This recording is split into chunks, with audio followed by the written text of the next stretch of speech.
ஆண்மநேய ஒருமைப்பாட்டு அன்பு உள்ளங்கள் அனைவருக்கும் அடியனுடைய பணிவான தயவான மாலை வணக்கங்கள் மற்றும் இனிய தமிழ் புத்தாண்டு தின நல்வாழ்த்துகள். வாழ்க வளமுடன். இறைவனின் கருணை, தமிழ் புத்தாண்டு இந்த வருடம் நாம் கொண்டாடி கொண்டிருக்கிறோம். அதுவும் எப்படி? அகவல் பாராயணத்தோடு. தனாகர்ஷ்ண சங்கல்பம் என்பது சாதாரண சங்கல்பம் கிடையாது. எல்லாவற்றையும் கடந்த வேதாத்ரி மகரிஷி அவர்கள் இந்த சங்கல்பத்தை இயற்ற சொல்லி வலியுறுத்தினார்.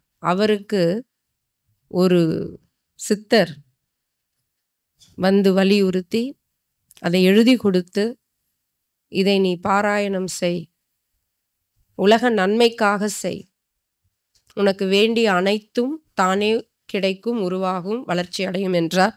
அதற்கு பிறகுதான் உலக சமுதாய சேவா சங்கம், மனவளக்கலை மன்றம், அறிவுத்திருக்கோயில்கள், இப்படி பல அமைப்புகளும் வளர்ச்சியும், இத்தனை பெரிய ஆசிரியர்கள், துணை பேராசிரியர்கள், இப்படியெல்லாம் வளர்ச்சி அடைந்தது அந்த தன ஆகர்ஷணம். ஆகர்ஷணம் என்றால் வளர்ச்சி, அது வார்த்தை குறைவு. ஆகர்ஷணம், அப்படி ஒரு வளர்ச்சி. அதை நீங்கள் கலந்து கொண்டீர்கள். புத்தாண்டு பொழுது நல்ல ஒரு ஆற்றல் களம் இருக்கும். இன்னைக்கு சித்திரை 1 இல்லையா? இன்னைக்கு தான் சூரியன் சரியா கிழக்கு திசையில உதிப்பார். எல்லா நாளும் நம்ம கிழக்கு திசைன்னு நினைச்சிட்டு இருக்கோம் இல்லையா? கிடையாது. சரியாக சித்திரை மாத 1 தான் கிழக்கு திசையில் உதிப்பார், மேற்கு திசையில் மறைவார். அதே போல இன்னொரு மாசம் இருக்கு, சித்திரை. இப்போ என்ன பண்ணுவார்னா, இப்ப சித்திரையிலிருந்து கிளம்பி இப்படி போவார். இப்ப இது எந்த திசை? வடக்கு திசைக்கு போவார். அதுதான் என்ன சொல்லுவாங்க? உத்தராயணத்தை நோக்கி. இங்கிருந்து இப்ப வடக்கு திசையை நோக்கி போவதுதான் உத்தராயணம். தட்சிணாயனம் கேள்விப்பட்டிருக்கீங்களா? கேள்விப்பட்டதில்லை. நம்மளுடைய பாரம்பரியம் இதெல்லாம் நமக்கு தாயா தெரியும். இதெல்லாம் சரியா? அதாவது இப்பொழுது எந்த மாசம் நமக்கு முடிஞ்சது? இப்ப சித்திரை வந்துருச்சு இல்லையா? சித்திரைக்கு முன்னாடி பங்குனி, அப்புறம் மாசி, அப்புறம் தை. தை மாதத்துல இருந்து இப்படி கிளம்பி போவார். தை, மாசி, பங்குனி 3 மாசம் ஆச்சா? இப்ப சித்திரை 1 சரியா கிழக்குல உதிப்பார். அப்ப தையிலிருந்து உத்தராயணத்துக்கு போவார். மார்கழி முடியுது இல்லையா? மார்கழி வரைக்கும், ஆடியிலிருந்து மார்கழி வரைக்கும் என்னன்னு கேட்டீங்கன்னா தட்சணாயனம்னு சொல்லுவாங்க. இப்ப சரியாக உதிக்கிற நாள். இந்த நாள் எல்லாம் நம் முன்னோர்கள் ஆற்றல் மிகுந்த நாள். மாத முதல் தேதி இருக்கு இல்லையா? சித்திரை 1, வைகாசி 1, ஆனி 1, இப்படி இருக்கு இல்லையா? அது எல்லாமே ஆற்றல் நிறைந்த நாட்கள். அப்படித்தான் நம் முன்னோர்கள் அதை குறித்தார்கள். வேற ஏதாவது ஒரு நாளை கூட வச்சிருக்கலாம் இல்லையா? ஆனால் ஒவ்வொரு முதல் தேதியும் ஆற்றல் மிகுந்த நாட்களை முதல் தேதியாக வைத்தார்கள். ஏன் ஒரு 40 நாள் ஒரு மாசம் வைக்கக்கூடாதா? ரொம்ப சிம்பிளா இருக்கட்டும், 60 நாள் ஒரு மாசம் வைக்க, 30 நாட்கள். ஒரு சில மாதங்கள் பார்த்துருக்கீங்களா? ஆடி 32 போகும். இதெல்லாம் கணக்கு இருக்கு நம்மளுக்கு. அப்படி இந்த சித்திரை 1 என்பது மிக ஆற்றல் மிகுந்த நாள். தை 1 ஆற்றல் மிகுந்த நாள். இந்த மாதிரி இப்ப என்ன பண்ணுவாருன்னா, ஆடி 1 திரும்ப ரிட்டர்ன் வருவார். இப்ப போயிருக்காரு இல்லையா? ஆடியிலிருந்து ரிட்டர்ன் வருவார். ஆடி, சித்திரை, வைகாசி, ஆனி அங்க போவார். நீங்க அதெல்லாம் கவனிங்க. இனிமே போய் வடகிழக்கு திசையில் உதிப்பார். சரியா? திரும்ப அங்கிருந்து ரிட்டர்ன் வருவார் சூரியன். நீங்க இதெல்லாம் கவனிங்க, அழகா இருக்கும் அதை பார்க்கறதுக்கு. அப்ப சித்திரை, வைகாசி, ஆனி. ஆடியிலிருந்து ரிட்டர்ன் வருவார். ஆடி, ஆவணி, புரட்டாசி. ஐப்பசி 1 மீண்டும் கிழக்கு திசையில உதிப்பார். சில இடங்கள்ல சூரியனினுடைய கோணம் மாறுது, சிலையில வந்து சூரிய கிரகணங்கள் விழுது, இந்த 3 நாட்கள் மட்டும் நீங்க பார்க்கலாம்னு சொல்றாங்க இல்லையா? அதுதான் அந்த கோணம், அந்த உதிக்கின்ற கோணத்தை வைத்துதான் இதெல்லாம் சொல்றாங்க. இதெல்லாம் நீங்க கவனிக்கணும். அப்படித்தான் நம்முடைய முன்னோர்கள் சொல்லி வைத்த எதிலும் அர்த்தம் இருக்கு. எதுவுமே வந்து மூட சம்பிரதாயம், மூட நம்பிக்கையெல்லாம் கிடையாது. அதை வைத்து சிலர் சம்பாதிப்பது வேண்டும் என்றால் பொய்யா இருக்கலாம். நம் முன்னோர்கள் எல்லாம் சரியா வச்சிருக்காங்க. அப்படி இந்த சித்திரை 1 என்பது ஆற்றல் மிக்க நாள். ஒரு புத்தாண்டு பிறக்குது அப்படின்னா, நம்முடைய தமிழ் புத்தாண்டு என்பது ஆற்றல் மிக்கது. அந்த தினத்தில் முழுக்க முழுக்க இறை சிந்தனையோடு இருப்பது என்பது அந்த வருடம் முழுமையும் நமக்கு ஒரு பெரிய முதலீடு. ஒரு பெரிய முதலீடு இன்னைக்கு. இறை சிந்தனையோடு இருந்தோம். எத்தனை பேருக்கு இந்த வாய்ப்பு இருக்கும்? இன்னைக்கு என்னென்னமோ டிவியில படம் போட்டிருப்பாங்க இல்லையா? சேனல்ஸ்ல என்ன வந்திருக்கும்? யாராவது பெரிய பெரியவங்கலாம் வந்து பேட்டி குடுத்துன்னு இருப்பாங்க. அத பார்த்துன்னு இருப்பாங்க. நேரத்தை எப்படியெல்லாம் வீணடிக்கிற இந்த மக்களுக்கு இடையில இறைவன் உங்கள என்ன பண்ணாரு? தேர்ந்தெடுத்து, என் குழந்தைகளே, உங்கள நான் தேர்ந்தெடுத்திருக்கேன். உங்களுக்கு இதுவரை இருந்த மாயையெல்லாம் விலகிடுச்சு, கஷ்டமெல்லாம் போயிடுச்சு, துன்பமெல்லாம் போயிடுச்சு. உங்களுக்கு இருந்த அந்த எண்ணமெல்லாம் போயிடுச்சு. அந்த மாரி வீணாக காலம் கழிக்காமல் நீங்கள் என்ன பண்றீங்க? இந்த நாளை பயனுடைய முறையில் நீங்கள் கழிப்பதற்காக உங்களுக்கு ஒரு சந்தர்ப்பத்தை நான் குடுத்திருக்கேன். அப்படின்னு இறைவன் உங்களுக்கு கொடுத்தது மட்டுமல்லாமல், அந்த எண்ணத்த உங்களுக்கு உதிக்க வச்சாரா? போகலாம் வா. உதிக்க வைத்தது மட்டுமல்லாமல் சூழல்களை எல்லாம் சாதகமாக்குனாரா? சாதகமாக்கி இங்க வந்து அமர்ந்திருக்கோமா? இதையெல்லாம் நம்ம என்ன பண்ணணும்? இயற்கைக்கும் இறைவனுக்கும் நன்றி சொல்லணும். அப்பதான் அது தன் ரகசியத்தை காட்டும். சும்மா வந்து உட்கார்ந்துட்டோம்னா அது ரகசியத்தை, அது மேன்மையை அது காட்டாது. நம்ம எப்பவும் ஒரு சின்ன சின்ன பொருளுக்கு கூட நன்றி சொல்லணும். சாப்பிடும்போது நன்றி சொல்லணும். இந்த சாப்பாடு எத்தனை பேர் கிடைக்காம இருக்காங்களே, இறைவா என் மீது உனக்கு என்ன கருணை. பசிச்சவனே என் தட்டுல சாப்பாடு இருக்கு, அதுவும் சுவை மிகுந்த சாப்பாடு, விதவிதமா சாப்பாடு, 3 வேளை சாப்பாடு. இந்த சாப்பாடு பிடிக்கலன்னா இன்னொரு சாப்பாடை நான் சாப்பிட முடியும், ஹோட்டல்ல போய் சாப்பிட முடியும் இல்லையா? எவ்வளவு கருணை. அப்ப இறைவனுக்கும் இயற்கைக்கும் நன்றி சொல்லிக்கிட்டே இருக்கணும். என் மேல மட்டும் துன்பம் வந்தா என்ன பண்றோம்? எனக்கு ஏன் துன்பம்னு கேட்கிறோமே யாராவது. என் மேல மட்டும் என்னையா இவ்வளவு கருணை, என்ன மட்டும் இவ்வளவு. எத்தனையோ பேர் தெருக்கள்ல கஷ்டப்பட்டுட்டு இருக்காங்க, நோயில கஷ்டப்பட்டுட்டு இருக்காங்க. இப்ப எத்தனை பேர் மருத்துவமனையில இருப்பாங்க இல்லையா? வர முடியாத சூழல்ல இருப்பாங்க, தடைகளோடு இருப்பார்கள். ஆனா இறைவன் பாருங்க உங்களுக்கு கிளியர் பண்ணிட்டார். எவ்வளவு அழகா அகவல் பாராயணத்தை விட ஒரு சிறந்த உணர்வு நிலையை எழுப்பக்கூடியது அடியன் தெரிஞ்சு கிடையாது. அந்த அகவல் பாராயணத்துல நம்ம கலந்துகிட்டோம். இப்ப நம்ம எல்லாரும் யாரு? தேர்ந்தெடுக்கப்பட்ட, ஆசீர்வதிக்கப்பட்ட, இதெல்லாம் இணைய வழியில கலந்துக்கிற ஆத்மாக்கள் தானே. அம்மா இதை சொல்லி சொல்லி உங்க காதுல என்ன ஆயிடுச்சு? அம்மா வந்தாலே இதை சொல்லுவாங்க, தேர்ந்தெடுக்கப்பட்ட, ஆசீர்வதிக்கப்பட்ட, இறைவனால் வருவிக்க உற்ற ஆத்மா. எல்லாருக்கும் ஆண்டவர் இந்த வாய்ப்பை கொடுக்க மாட்டார். கோடியில் ஒருவருக்கு தான் கொடுப்பார்.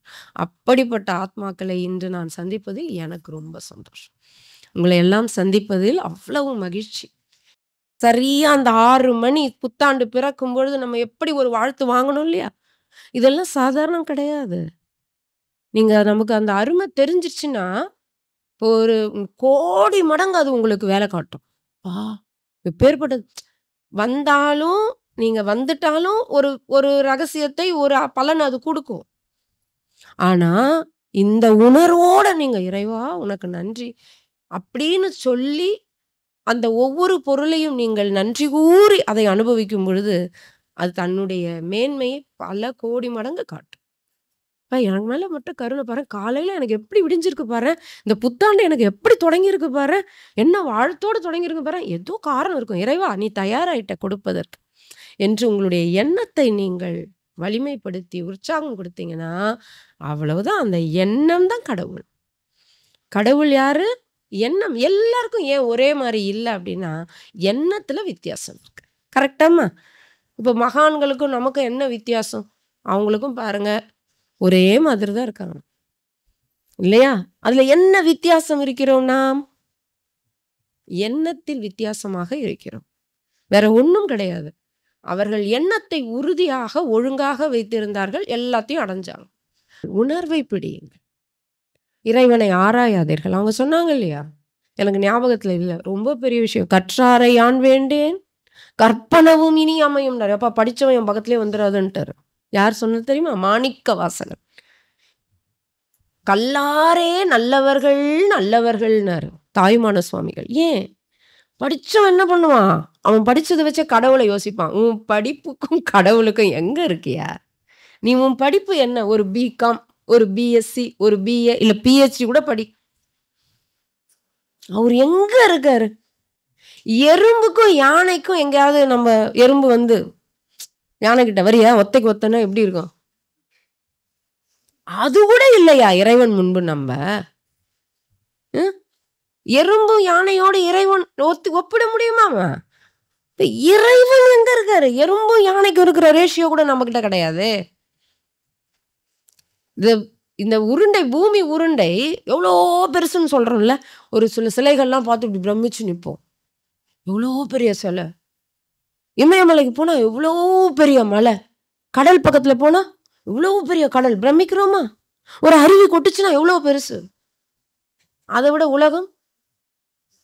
உலகத்தை விட சூரியன் 13 லட்சம் மடங்கு பெருசுன்றாங்க. அப்ப சூரியன் எவ்வளவு பெருசு, சூரிய குடும்பம் எவ்வளவு பெருசு, அந்த சூரிய குடும்பம் இருக்கிற பால்வெளி மண்டலம் எவ்வளவு பெருசுன்றாங்க. ஆனா மொத்த பிரபஞ்சத்தையும் இப்ப நம்ம இந்த ஹால போட்டோ எடுக்கிறோம்னு வச்சுக்கோங்க, நம்ம எங்கேயோ ஒட்டிக்கிட்டு இருப்போம்ல, எங்கன்னு ஜூம் பண்ணுவோம், தெரிய மாட்டோம்ல. அப்படி இந்த பிரபஞ்சத்தை ஒருத்தர் போட்டோ எடுக்கிறாருன்னு வச்சுக்கோங்க, அதுல பால்வெளி மண்டலம் என்கிற சூரிய குடும்பம் இருக்கிற அந்த வீடே சின்ன கோடு மாதிரி தெரியுமா. அதுல சூரிய குடும்பம் தெரியாது, தூசு. அதுல பூமி சுத்தம். அதுல நம்ம எங்க எவ்வளவு பெரிய பிரபஞ்சம் தெரியுமா. நிறைய வகுப்பு எடுத்துட்டேன், இந்த வகுப்பு நேரம் இல்லை. அப்ப அந்த இறைவனை போய் நம்ம அறிவால ஆராயணும்னு நினைச்சுன்னா இறைவன் தயாராயிடுவான். வா, உணர்ந்து உணர்ந்து உணரினும் உணரா பெருநிலைன்ட்டார் வள்ளல் பெருமானார். உணர்ந்து உணர்ந்து உணரினும் உணரா பெருநிலை அணைந்திட எனக்கே அருளிய என்னுயிர் தந்தையேனர். படியடி வான்முடி பற்றினும் தோற்றா அடிமுடி எனுமோர் அருட்பெருஞ்சோதினர்.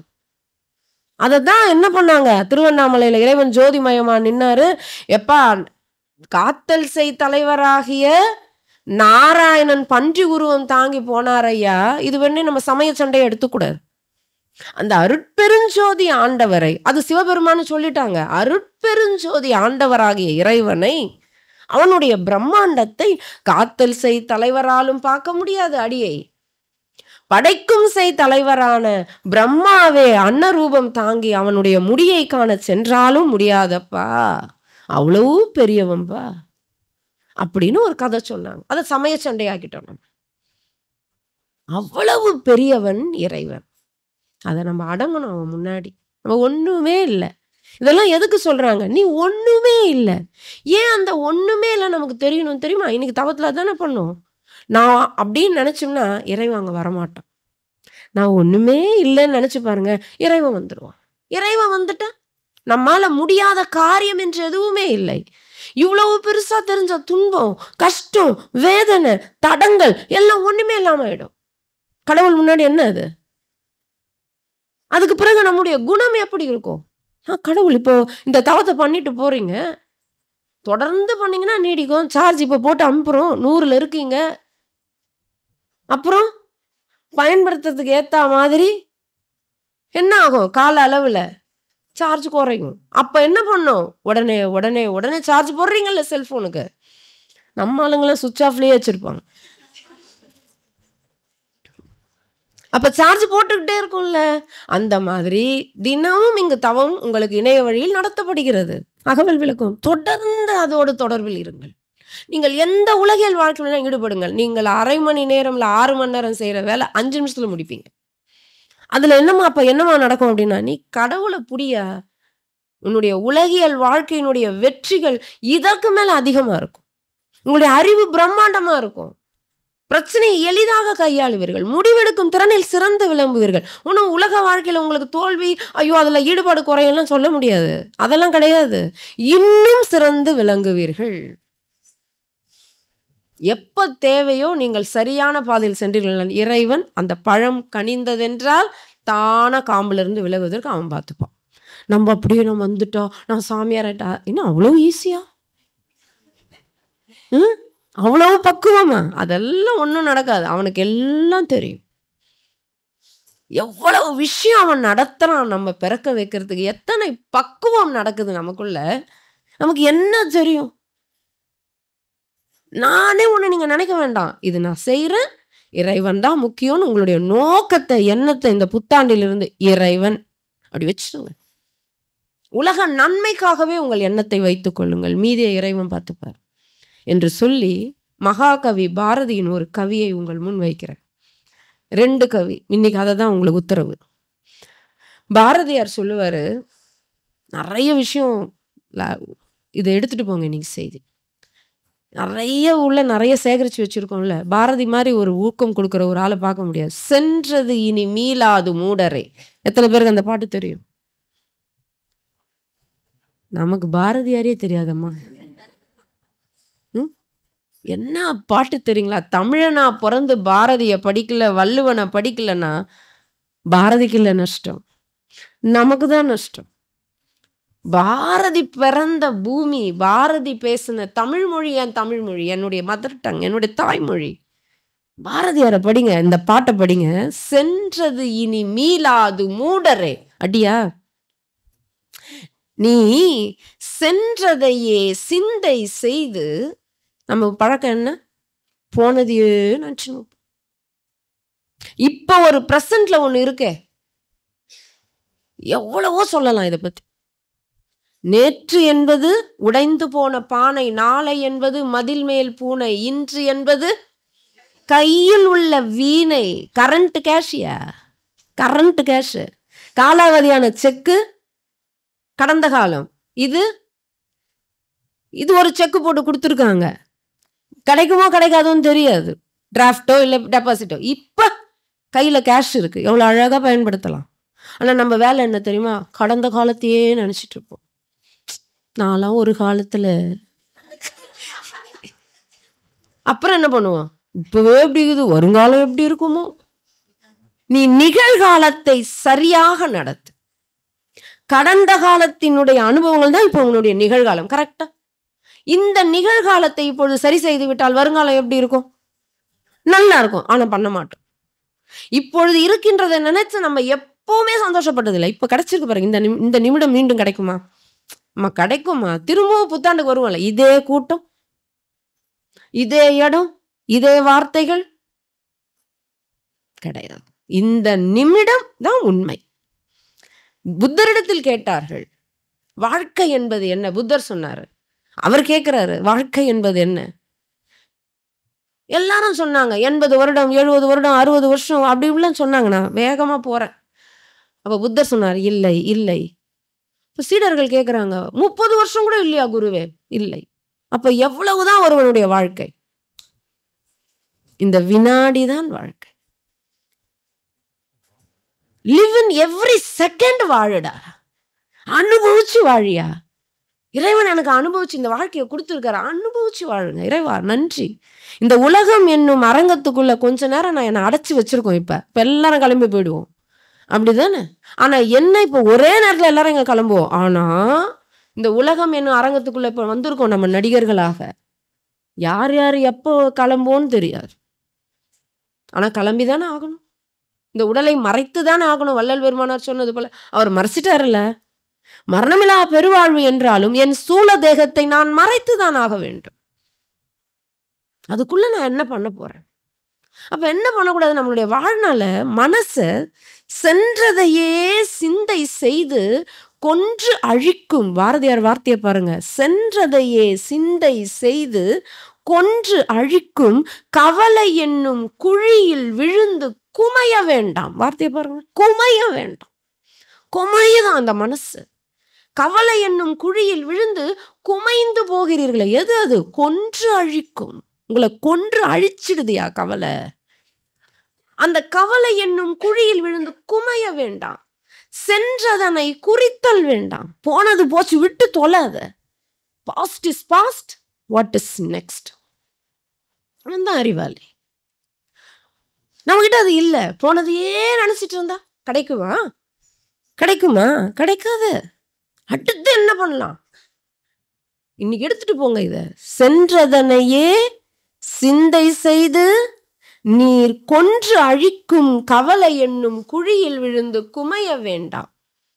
அப்ப என்ன பண்ணணும்? பாரதி சொல்றாரு, இன்று புதிதாய் பிறந்தோம். புத்தாண்டு மட்டும் இல்ல, இன்னைக்கு நம்ம எல்லாரும் புதுசா பிறந்திருக்கோம்.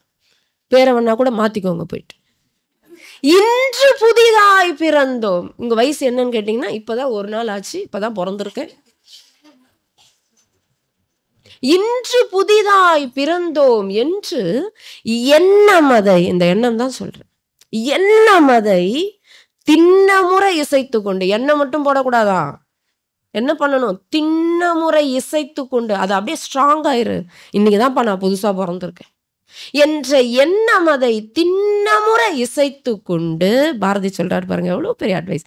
தின்று விளையாடி களிப்புற்று வாழ்வீர். நல்லா சாப்பிடுங்க, நல்லா விளையாடுங்க. இந்த வயசுல விளையாடுங்களா, என்ன தப்பு? இறைவனோட விளையாடுங்க, நாயன்மார்களோட விளையாடுறதா நினைச்சுக்கோங்க. இனிமே பெரிய புராணத்துல திருவாசகத்தோட விளையாடுங்களே இல்லையா? ஒருத்தர் சொன்னாராம், ஐயா நித்தியலட்சுமி சொன்னாங்க, அவங்க ஐயாவோட வந்திருக்காரு, ஒரே வீடு ஃபுல்லா திருவாசமா தான் இருக்கு அப்படின்னு. அந்த மாதிரி ஜாலியா என்ஜாய் பண்ணிட்டு கேளுங்க. தின்று விளையாடி களிப்புற்று வாழ்வீர். என்ன சொல்றாரு பாரதி மீண்டும்? தீமைகள் வாரா, அழிந்து போம். உன் தீமை எல்லாம் அழிஞ்சு போடையா, மீண்டும் வாராதையா. மனசுல இப்படி வைராகியத்தையும் நம்பிக்கையும் நல்ல எண்ணத்தையும் போடியா. எப்ப பாரு, இப்போ ஒரு படம் பாக்குறீங்க, செம்ம போர். சில படங்கள்லாம் இருக்கு, பேர் கூட சொல்லலாம் இல்ல, வேண்டாம். அந்த படத்துக்கு போயிட்டு வந்துட்டீங்க, திரும்பி வர்றதுக்கு பணம் கேட்கறாங்கன்னு ஒரு காமெடிலாம் வைப்பாங்க. டிக்கெட்டு 100 ரூபா, திரும்பி வரணும்னா 400 ரூபா அப்படின்னா சில படத்தை கிண்டல் அடிப்பாங்கல்ல, அந்த மாதிரி ஒரு போர் படத்துல போய் தெரியாம டிக்கெட் கொடுத்து உக்காந்துட்டீங்க. திரும்பவும் உங்க ஃப்ரெண்டு கூப்பிடுறான், வரியா? டே எப்பா, ஒரு முறை என்னால முடியலடா அப்படின்னு தான் சொல்லுவீங்க. போர் படம் எப்படி இருக்கும்? தூங்கிடுவீங்க. 2வது முறை அவன் கூப்பிடுறான், எப்பா நீ பணம் கொடுத்து கூப்பிட்டோட நான் வரல சொல்லுவோமா? ஆனா உங்க வாழ்க்கையில நிறைய கஷ்டம், வேதனை, துரோகம், ஏமாற்றத்தை போர் தானே அது. அதை ஏன் போட்டு போட்டு போட்டு போட்டு ரீவைண்ட் பண்ணி பார்த்துட்டே இருக்கீங்க? தெரியுதா? நல்ல விஷயங்கள் எவ்வளவோ இருக்கே, அதை போட்டு உள்ள மனசுக்குள்ள கொடுங்க. நீங்க தீமைகள் மீண்டும் வாரான்றாரு பாரதி. அழிந்து போம். நீ உன் மனசுக்கு என்னமதை திண்ணமுறை இசைத்து கொடு. எனக்கு வராதியா கஷ்டம், இந்த நாள் கனிஞ்சு போச்சியா, நான் பட்ட வேதனையெல்லாம் நல்லா இருக்கிறதுக்கு நாள் வந்தாச்சியா, குரு தயாராயிட்டாரியா, இறைவன் தயாராயிட்டார். போட்டுக்கிட்டே இருங்க. காலைல எழுந்த உடனே நான் பிறந்தது எவ்வளவு நெகட்டிவா என்னென்னலாம், எனக்கு மட்டும் இப்படிதான் நடக்கும், நான் தான் சொன்னேனே. எது அது? அது அவ்வளவு ஸ்ட்ராங்கா சொல்லுவாங்க. எனக்கு அப்படிதாங்க, எல்லாமே அப்படிதாங்க, தோல்விதாங்க. நான்லாம் எதுக்கு பிறந்த, ஏதோ அந்த சுத்தி பக்கத்துல இருக்கவங்க எல்லாருக்கும் அது அப்படியே பத்திக்கும். நல்லதையே பேசுங்க. இன்னில இருந்து முடிவெடுத்துருங்க. ஆண்டவர் எனக்கு தயாராயிட்டாரு, குரு தயாராயிட்டார், அதனாலதான் இந்த வந்திருக்கோம். ஸோ இனி எனக்கு எல்லாம் நல்ல காலம் தான்பா, இனி எனக்கு நல்ல காலம் தான்பா, நான் நல்லா இருப்பேன்பா அப்படின்னு. சரி, அடுத்து ஒரு பாட்டு சொல்லி முடிச்சிடறேன். பாரதியார் இந்த பாடலை எப்ப எழுதுறாருன்னா, ஒரு தமிழ் புத்தாண்டுல எழுதுறாரு. இந்த பாடலும் நீங்க கேட்டு இருக்கணும். இது மாதிரி ஒரு பாடல் நான் எங்கேயும் பார்த்ததில்லை. பேசா பொருள் பற்றி பேச நான் துணிந்தேன் தான் அந்த பாட்டு. அந்த பாட்டுல ஆரம்பத்துல என்ன சொல்றாருன்னா, புத்தாண்டு தினத்தில் இந்த பாட்டை எழுதியிருக்காரு. ஆரம்பத்துல என்ன சொல்றாரு? உன்னிடத்தில் பக்தனாக நான் இதை கேட்க மாட்டேன்ட்டார். ஃபர்ஸ்டே யார்கிட்ட? பரம்பொருள் கிட்ட. உன்னிடத்தில் பக்தனாக இதை நான் கேட்க மாட்டேன். அப்ப என்னவா கேட்கிறாராம் கேளுங்க. பேசா பொருள் பற்றி நான் பேச துணிந்தேன். யாராவது உனக்கு பக்தன் இல்லடான்னு சொல்லிட்டு ஆரம்பிக்க முடியுமா? அப்ப அதை சொல்றாரு, பேசா பொருள் பற்றி நான் பேச துணிந்தேன். இது வரைக்கும் இந்த மாதிரி யாரையும் எழுதுனதில்லப்பா. கேட்கா வரம் ஒன்று நான் கேட்க துணிந்தேன். இது வரைக்கும் இறைவா உன்னிடத்தில் இப்படி ஒரு வரத்தை யாரும் கேட்டிருக்க மாட்டார்கள், உன்னிடத்தில் இப்படி யாரும் பேசி இருக்க மாட்டார்கள். ஏன்னா பக்தனே நான் கிடையாதுன்னு சொல்லிட்டு எவன்டா உனக்கு அருகதை கொடுத்தது என்கிட்ட கேட்க? இறைவன் கேட்கலாம்ல. ஆரம்பத்துல என்ன சொல்றாரு? பக்தனாக உன்னிடத்தில் கேட்க மாட்டேன்னு சொல்லிட்டு, பேசா பொருள் பற்றி பேச நான் துணிந்தேன், கேட்கா வரம் ஒன்று கேட்க நான் துணிந்தேன். இனி வரக்கூடிய வரிகள் அப்படியே எடுத்துட்டு போங்க. சொல்றாரு, அப்பா இந்த மண்ணில், இந்த உலகத்தில் இருக்கின்ற வாழ்கின்ற மக்கள் என்ன கேட்கிறாரு பாருங்க, என்ன வரம் கேட்கிறார். நீங்க இந்த வரம் கேளுங்க இன்னைக்கு புத்தாண்டுல. இந்த மண் மீது இருக்கின்ற மக்கள், விலங்குகள், பறவைகள், பூச்சிகள், மரங்கள், புல் பூண்டுகள் எல்லாரையும் கேட்டுட்டாரா? யாவும், இதான் பாரதி இப்ப வரப்போறாரு பாருங்க. யாவும் எப்படி கேட்கணும்? பக்தனா இருந்தா எப்படி கேட்கணும்? நல்லா இருக்கும். இப்படிதானே கேட்பீங்க பக்தனா இருந்தா. இப்ப நான் பக்தன் இல்லைன்னு சொல்லிட்டு என்ன வார்த்தை எப்படி கையாளுறாரு? யாவும் என் வினையால் இடும்பை கலைந்தேன். நான் செய்யற செயல்னால அவன் கஷ்டம் எல்லாம் போகணும். இறைவன் பார்ப்பாரு, ஓ நான் அதுல பங்கு இருக்கணும்டா, நான் என்னால அவங்க கஷ்டம் போகணுமா? என் வினையால் இடும்பை கலைந்தே, அப்புறம் இன்புற்று, எல்லாரும் சந்தோஷமா இருக்கணும், அப்புறம் அன்புடன், அப்புறம் இணங்கி வாழ்ந்திடவே செய்தல் வேண்டும் தேவதேவா. என்ன வரும், என்ன உயரிய எண்ணம் பார்த்தீங்களா பாரதிக்கு? என் பொண்டாட்டி நல்லா இருக்கணும், என் புள்ள குட்டிங்க நல்லா இருக்கணும், என் குடும்பம் நல்லா இருக்கணும், என் தொழில் நல்லா இருக்கணும் நான் கேட்டாரு. என்ன கேட்டார்? அப்பா, இந்த மக்களினுடைய கஷ்டத்தை தீர்க்கறதுல என் செயல் இருக்கணும்யா. நான் என்ன பண்ண போறேன்? என் வினையால் இடும்பை கலைந்தே. நான் அப்படியே பிரமிச்சு பாரதியாரை பார்த்தேன். இன்புற்று எப்படி இருக்கணும்? இன்பமா இருக்கணும், அன்பா இருக்கணும், ஒருத்தருக்கு ஒருத்தர் இணங்கி இருக்கணும். அருமையா சொல்றாரு. சந்தோஷமாவும் இருக்கணும், அந்த சந்தோஷத்துல அன்பு இருக்கணும், அந்த அன்புல ஒருத்தருக்கு ஒருத்தர் இணங்கி வாழணும்ப்பா. 3 இருந்தா பாருங்க, இருக்கா நம்ம கிட்ட? இணங்கி, அன்புடன், இன்புற்று வாழ்ந்திடவே நீ செய்தல் வேண்டும் தேவதேவா. அப்புறம் கேட்கிறார், ஞான ஆகாசத்து நடுவே நின்று. இது பெரிய தத்துவம், ஆனா அந்த வரியை அப்படியே பிடிச்சுக்கோங்க. ஞான ஆகாசத்து நடுவே நின்று நான் நின்றுட்டு சொல்லுவேன், பூமண்டலத்தில் அன்பும் பொறையும் விளங்குக. எது விளங்கணுமா? அன்பு விளங்கணும். இன்னொன்னு என்ன கேட்கிறாரு? பொறுமை இருக்கணும்யா மக்கள் கிட்ட. பொறுமை இருந்தால்தான் அன்பு விளங்கும். அன்பு இருப்பவர்களிடத்தில் பொறுமை வரும். பாரதிய லேஸ்ல நினைக்காதீங்க. அன்பும் பொறையும் விளங்குக. அப்புறம் எதெல்லாம் போகணும்னு கேட்கிறாரு? மிடிமையும், மிடிமைன்னா சோம்பேறித்தனம், வறுமை, 2 பொருள். மிடிமையும் துன்பமும் நோவும் சாவும், 4 விஷயம் சொல்றாரு. மிடிமையும் துன்பமும் நோவும் சாவும் நீங்கி சார்ந்த பல்லுயிர் எல்லாம் இன்புற்று வாழ்க என்பே. அவர் சொல்வாரா, ஞான ஆகாசத்து நடுவே நின்று இந்த பூமண்டலத்தில் இருக்கி இந்த உலகத்துல அன்பும் பொறையும் விளங்கணும்னு சொல்லுவேன். மிடிமையும் துன்பமும் நோவும் சாவும் நீங்கி சார்ந்த பல்லுயிர் எல்லாம் இன்புற்று வாழ்க என்பே நயனே. நீ என்ன பண்ணணும்? நான் கேட்கும் இந்த வரத்தை நீ அங்கனமே ஆகுக, அங்கனமே ஆகுக என்பாய் ஐயனே. அவர் சொல்லணுமா, ஏய் பாரதி, நீ சொன்னது அப்படியே நடக்கட்டையா, அப்படியே நடக்கட்டையா அப்படின்னு சொல்லி நீ ஒரு சும்மா கையெழுத்து போட்டா போதும். அப்படிதானே அர்த்தம்? நான் கொடுக்குறேன், நீ எதுவும் பார்க்கலாம் கூடாது. என்ன பண்ணணும்? Just sign. அங்கனமே ஆகுக, அங்கனமே ஆகுக என்பாய் ஐயனே.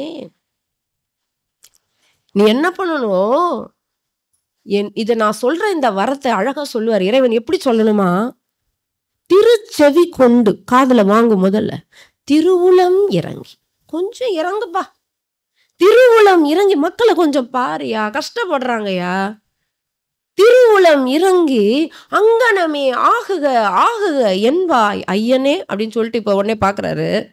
சரி, எப்ப கொடுப்ப இந்த வரத்தை? எவ்வளவு ரைட்டு, எவ்வளவு ஒரு உரிமையா கேட்கிறார். எப்ப கொடுப்ப? இப்பொழுதே கொடுத்துரு. இப்பொழுதே, இந்த நாளிலே நான் கேட்கும் இந்த வரத்தை அருள்வாய். யார்கிட்ட கேட்கிறார்? அருள்வாய். யார்கிட்ட கேட்கிறாரு நினைக்கிறீங்க? ஆதி மூலமே. எந்த குறிப்பிட்ட கடவுளும் வராது, எல்லா கடவுளையும் வரும். ஆதி மூலமே, அனந்த சக்தி குமாரனே, நித்திய பொருளே, சந்திர மௌலீஸ்வரா, அருள்வாய் அருள்வாய் அருள்வாய். சரணம் சரணம் சரணம். இங்கு உனக்கு எப்பா உன்னை சரணம் அடைஞ்சிட்டேன். இந்த மக்கள் படுற கஷ்டம் என்னால தாங்க முடியலையா, நீ ஏதாவது கொடுத்துட போற, நான் கேட்குற மாதிரியே கொடு. என்ன அன்பு, என்ன அன்பு.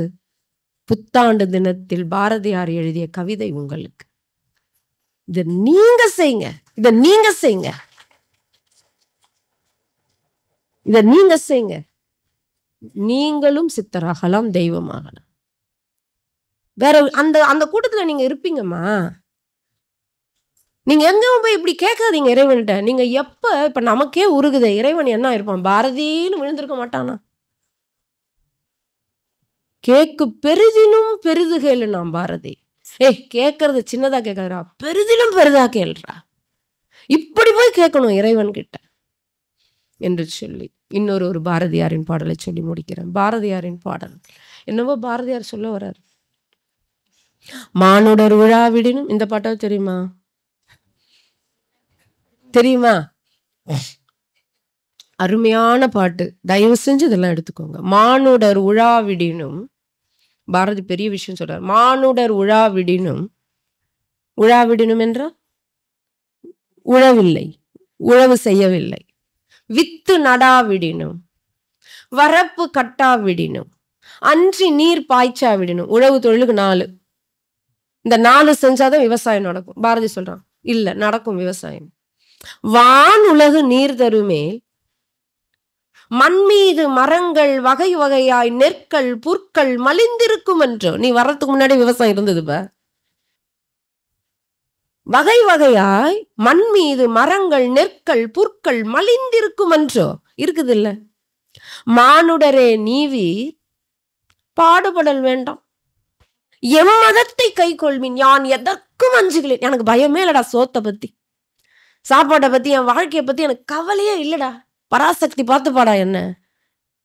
மானுடரே நீவீர் பாடுபடல் வேண்டாம், உணவு இயற்கை கொடுக்கும், எம்மதத்தை கை கொள்வின். இருக்கிற மதம் பத்தாதா, யான் எதற்கும் அஞ்சுகளேன். அப்ப என்ன பண்ணணும்? உமக்கு தொழில் இங்கே அன்பு செய்தல் கண்டீர். அன்பை மறந்துட்டு எங்கடா ஓடுறீங்க? உமக்கு தொழில் இங்கே அன்பு செய்தல் கண்டீர். அன்பு செஞ்சுட்டு எல்லாம் பண்ணுங்கப்பா. அன்பு இல்லாதான் அந்த கூட்டம் வறண்டு போயிருக்கு. மற்ற எதுவும் நம்ம பொருள் கொடுத்து வாங்கலாங்க, பணம் கொடுத்து வாங்கலாம். அன்பு, நான் 10,000 ரூபாய் கொடுக்குறேன், கொஞ்சம் அன்பு காட்டுங்களேன் என் மேல. அன்பு கொடுப்பதும் சரி பெறுவதும் சரி, உலகிலேயே பாக்கியசாலி அவங்க தான். உங்களால அதிகமா அன்பு கொடுக்க முடியுதுன்னா நீங்க பெரிய கடவுள். நீங்கள் பல பேரால் நேசிக்கப்படுகிறீர்கள் என்றால் உங்களை விட யார் பாக்கியசாலி? அன்புதான் இந்த உலகத்துல வேணும்ன்றான் பாரதி. உமக்கு தொழில் இங்கே அன்பு செய்தல் கண்டீர். உன் தொழில், மனிதனுக்கு தொழில் எது? முதல்ல அன்பு காட்டுறா. அன்பை மறந்துட்டு எங்க ஓடுற நீ? கோபம் பாரதிக்கு. எதுவாக இருந்தாலும் அன்போடு செய்யுங்கள். இப்ப இந்த இடத்துல இருந்து நீங்க எடுத்துட்டு போறது என்ன? அன்பு. அன்பெனும் பிடியுள் அகப்படும் மலையே.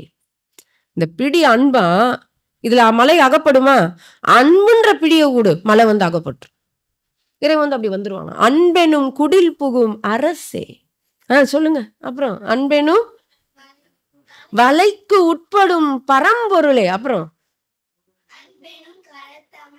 வாடா சொல்ல வந்து சொல்லுங்க வாங்க. அன்பெனும் கரத்தமர் அமுதே.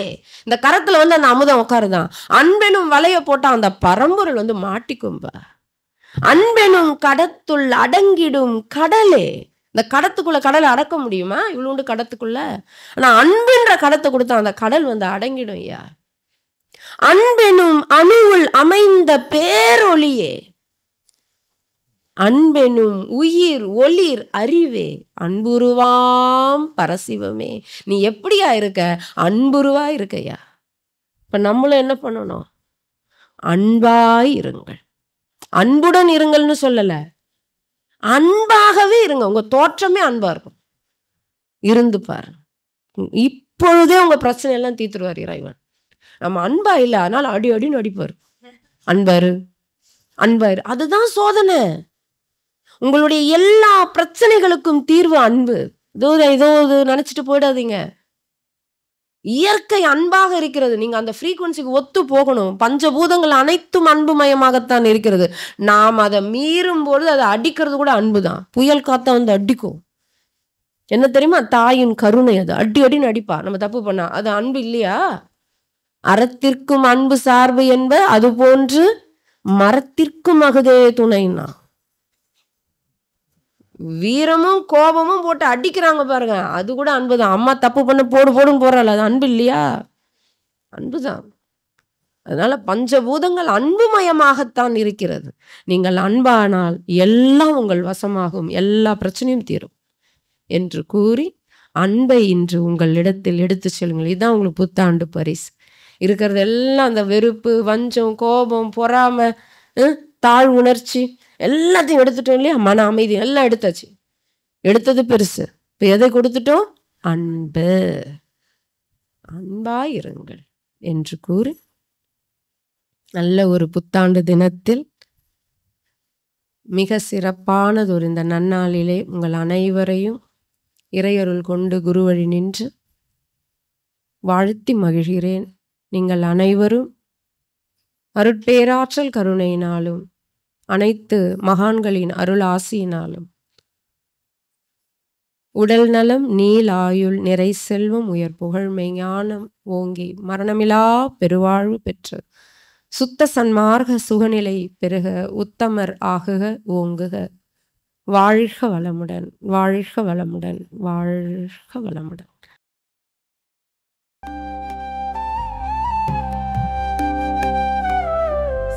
தொடர்ந்து அம்மா அவர்களின் பதிவுகளை பெற இந்த யூடியூப் சேனலை சப்ஸ்கிரைப் செய்யவும்.